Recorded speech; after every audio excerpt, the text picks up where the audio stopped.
Môre maatjies. Kyk hoe lekker baie kuiermense het ons vanoggend. Andrew, hou jy van kuiermense? Ja. Hoekom hou ons van kuiermense? Dan kan ons lekker kos kry, nee, en ons het pudding in die huis.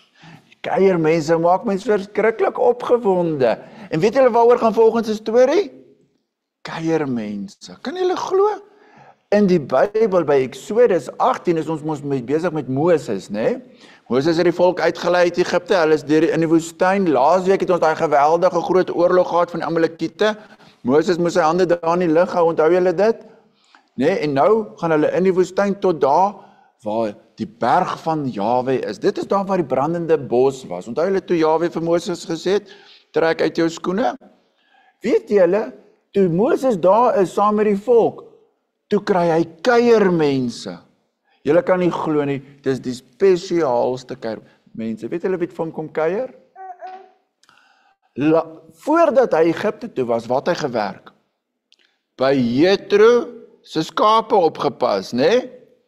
En daar het hy mos getrou met tannie Sipora en hy het 2 seuns gehad, Gerson en Eliezer. Hulle het toe nie saam met hom na Egipte toe gaan om Israeliete te gaan red nie. Hulle het daar gebly by skoonpa, by oupa Jethro. En toe sê hulle vir Moses, maar is julle nou uit Egipte en is julle nou hierso naby?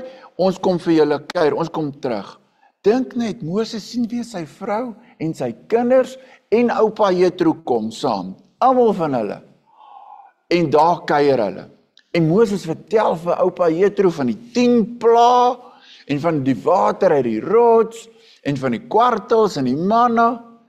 En oupa Jethro sê, daar's net een God. Dis julle God, Jahwe. Wat julle verlos het uit Egipte land. Maar hulle kuier tot laat, nee, soos ons, as ons kuiermense het, nee. Sukkel hulle 'n bietjie om te gaan slaap. Maar die volgende dag, toe moes Moses weer werk, en wat se werk het Moses gedoen? Die skaap opgepas. Nee, dit was die ou werk, voordat hy die volk uitgelei het, toe het hy nog skape opgepas. Sy nuwe werk was 'n baie moeilike werk, raai bietjie wat is dit? Almal wat probleme het, kom na hom toe, hy gaan sit daar, en dan kom almal met hulle probleme. Weet julle hoeveel probleme het Israeliete? Hulle kla oor alles. En hulle kry nie eers tyd vir 'n bietjie kuier en koffie drink nie. Jethro sê, Moses, wat gaan nie aan? Jy werk jou dood. Jy kan nie na almal se probleme luister nie. Jy moet mense aanstel wat jou help. Mense owerste, belangrike mense, oor 1000, oor 100, oor 50. Jy moet mense kry wat saam met jou die las kan dra. Nou, wat die werk behels is, Moses het geweet wat Jahwe se wil is, wat Jahwe se wet is. Nou kom die mense en sê, wat moet ons maak? Hier het iets gebeur. En hy elke keer moet Moses verduidelik. Toe sê Jethro vir Moses, kry godsvreesende manne, wat kan onderskei tussen reg en verkeerd, mense wat Jahwe dien. Dan kan hulle mos nou die makliker sake doen, en die baie moeilike sake, kan jy doen. Dan het jy daar 'n bietjie tyd, bietjie meer tyd. Weet julle wat? Moses luister vir sy skoonpa, né? Oupa Jethro. En hulle stel manne aan, en so, Eksodus 18, vra vir mamma en pappa om bietjie dit vir julle te lees, het Israel geleer, dat Jahwe gee manne, dis 'n groot woord, regspraak, hulle spreek wat reg is.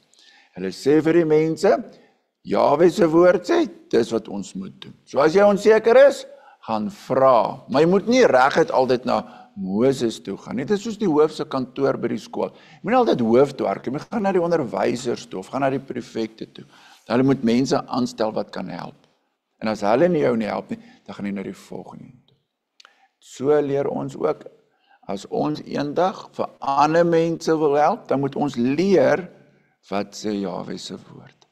Dit is 'n baie interessante storie van Jethro en sy kinders en kleinkinders wat vir Moses kom kuier het. Maat, lees weer Eksodus hoeveel, Andrew? Eksodus 18. Eksodus 18 van Jethro besoek vir Moses. Jethro kom kuier vir Moses. Kom ons sit net so, dan sluit ons die oogies.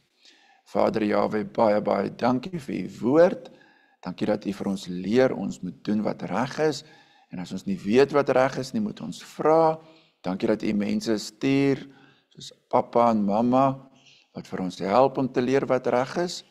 Gee vir ons hartjies wat gehoorsaam is. In Yeshua, amen. Totsiens maats, ek hoop julle kry hierdie vakansie kuier mense. Tata!